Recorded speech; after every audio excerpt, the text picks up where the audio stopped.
Master and disciple. In learning teaching program, we are relating with a subject. A subject is there. Then there is one who is giving the teaching and one who is receiving the teaching. Everybody knows it. And this is the three aspects of learning teaching program. And one is the teacher, the other is the student, and then the subject, the communicating subject. This is the normal learning teaching system. And the spiritual subject in learning spirituality, that is slightly different. It is slightly different from this game. So on one side there is a person who knows things. On the other side there is a receiver and who is inquisitive to know something. They are relating a subject, relating with the subject. And the one who is giving the subject is the normal teacher. He is called the teacher. And the other is the student. We are relating with the subject. This is the normal plan. In spirituality, I said it is slightly different.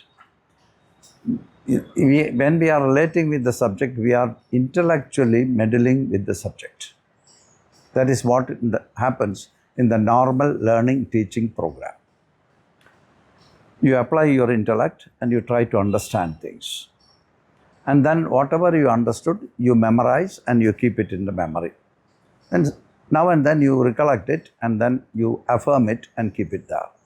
And you can also take it back again and refine it in the light of new information.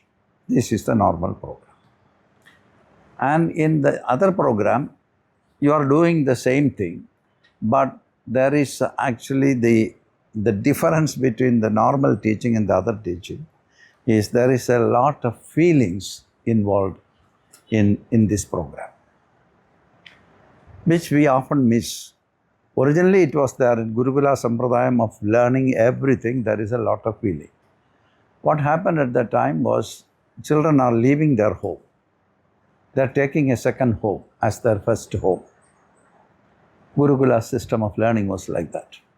And the family enables the children to go there. So they bring the children and then keep it there.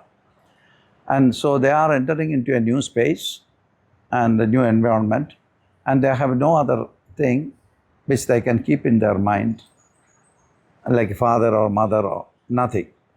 And they got the new father. And the environment for learning is also there. So there is absolute surrender there because they can't do anything. Small children are coming. Children are 5 years old. They are just coming there. They are dropped there. And maybe some preparation might have happened. They have already introduced with the master and then finally bringing the children, dropping them there. So they are not really, in the first place, they are not relating with a subject. They are adapting themselves to be in a new place where they have a new father there. And this is the spiritual father. And he is training them to transform. The other training the children to know something. This is the basic difference. Training the children to get knowledge, and then that knowledge could be used for the future life. Here, that is not the intention at all. Ultimately, the children are going to be taught how to forget their things. How to forget everything, that is the learning program. They have already forgotten. Slowly, by being there in the master's place, they forget their house. That is why they are going to the master and staying there. In the normal learning teaching program, it was not there. But originally in India, this was the system of learning everything. Gurukula Sampradayam of learning. You leave your home, then all the things which were there in the mind as memories of their past, the small children, and then they are adapting themselves to the new environment. And so the responsibility of the master is to give everything for them. Like feeling, love, everything. And training them. There are different kinds of masters. Strong masters may be very affectionate masters. maybe masters who are not caring, but you have to cling on with the master like monkeys. The monkey children are just hanging on the master and they are not taken care of. When they are going through the bridge in Gangotri, in Rishikesh, you can see very high bridge. The monkey is going with a small one hanging on the belly of the mother monkey. There are different kinds of masters, like Kori is another example. And when there is a need, the mother comes, takes everyone under the shelter and protects. Otherwise, they are led free. So there are different kinds of masters like that. But in this process of spiritual learning, you are adapting yourself to get into a new atmosphere whereby they are slowly forgetting everything which they have learned from home.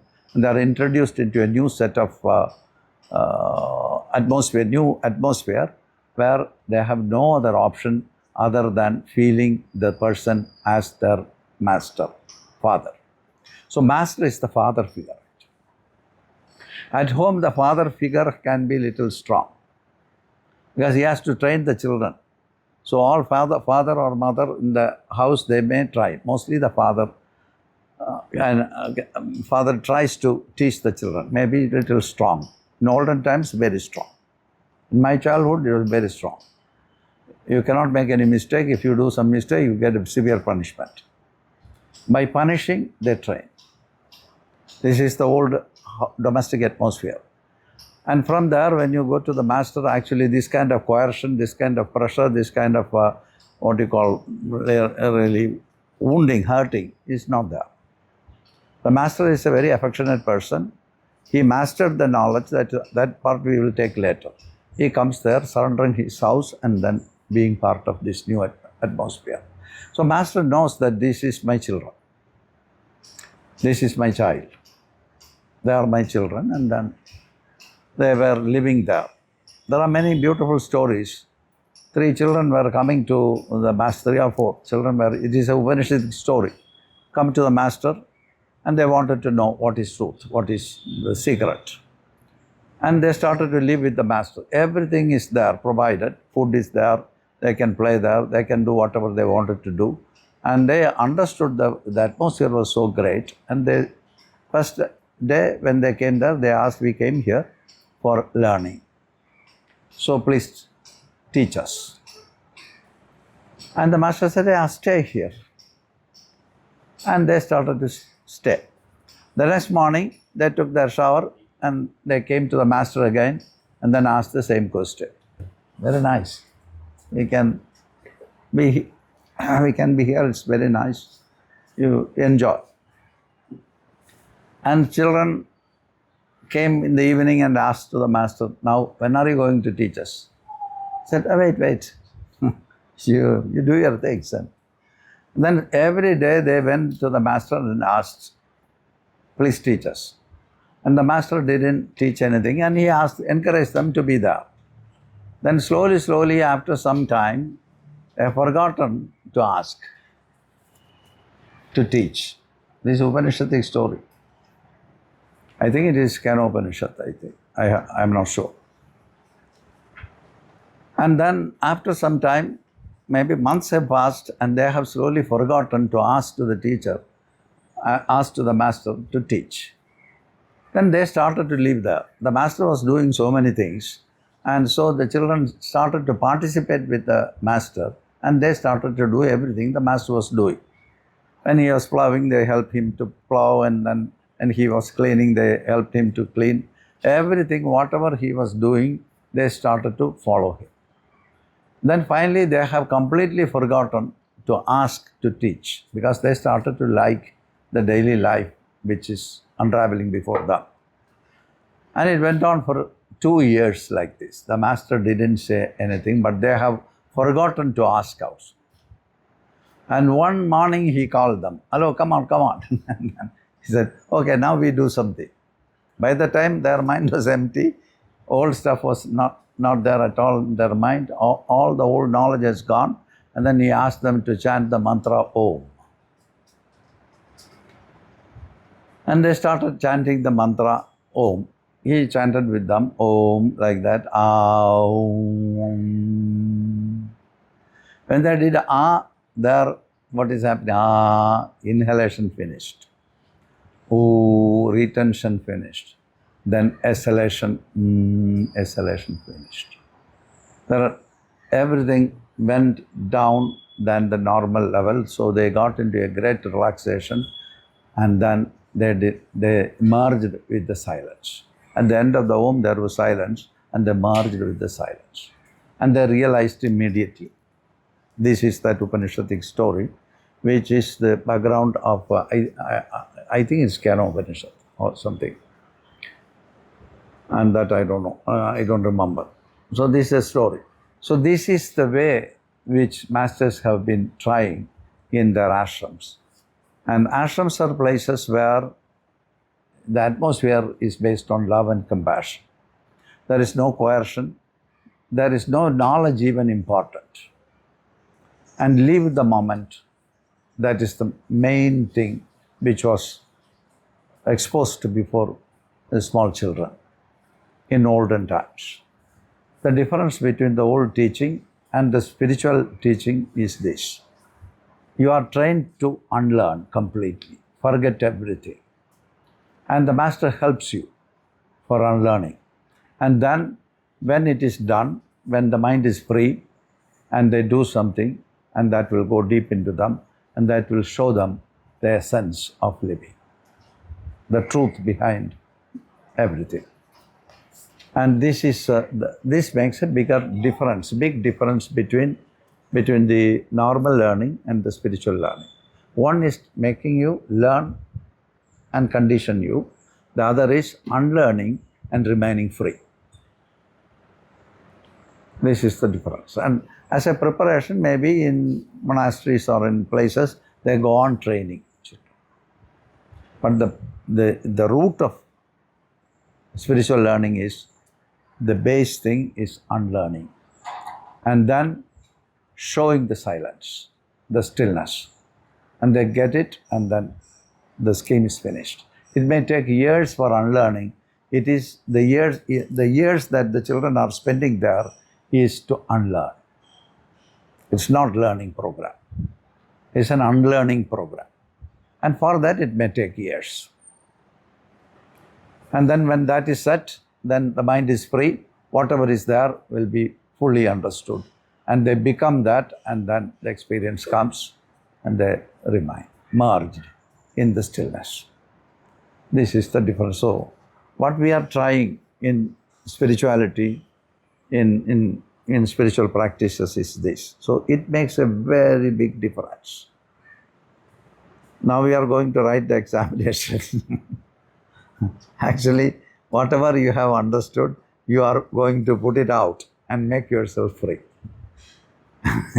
You struggle, you make something, and then you put it out, and that's gone.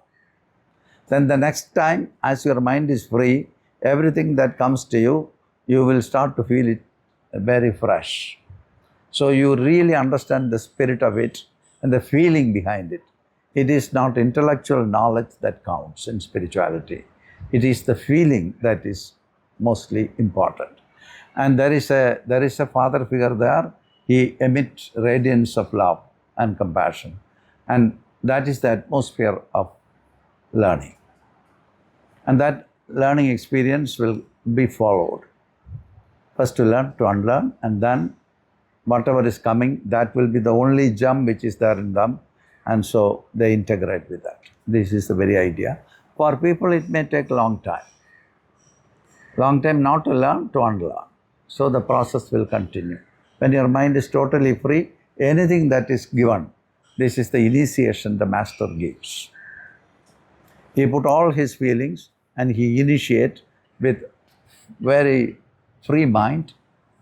And when he makes his mind free, there is a person, a boy or a girl, or who is, someone is sitting before that person, master and the disciple. And the disciple is the one, he is ready to follow the discipline. And from discipline, the term disciple came. So he is fully ready. You cannot follow a discipline when you have already in some other discipline. And that is why unlearning becomes so important. And then the easy method for a person to unlearn is not to go into the past, stay in the present. When you are before the Master, you are staying absolutely in the present. You are not interested in the details of the people around. You are not interested from where you are coming. You are not interested what is the name of the person who is sitting nearby. You are not interested in which home the person is coming. Not at all interested in which sector of society he is coming. And who is your father, who is your mother, who is your uncle. Doesn't matter at all. Because you are just there, just to unlearn completely, to forget everything. And that as we have this training, the normal training as we have is to learn all these things. Otherwise, we may feel very uncomfortable because you cannot locate yourself in that position. We get restless. And the Master enables you to actually refix your position. That is, refixing the position is possible only when there is nothing there in your mind. Then you can start anew, afresh. And that is the work in olden times Masters were doing. In that way, this is a completely different thing, spiritual learning. That is why there is initiation, there is handing over of the, the torch, the knowledge, the light of knowledge they hand over. And then with all devotion, feeling, love, compassion, everything is there in the handing over. And when you get it, it is the most precious thing that one gets. And then you cannot drop it. You preserve it. And there will come a day that one day the Master won't be there, you are there, and somebody comes. And then with the whole feeling which you got, you hand over. And so it becomes a traditional thing. And generations after generation, the baton is handed over. And that is how the spiritual knowledge is transmitted.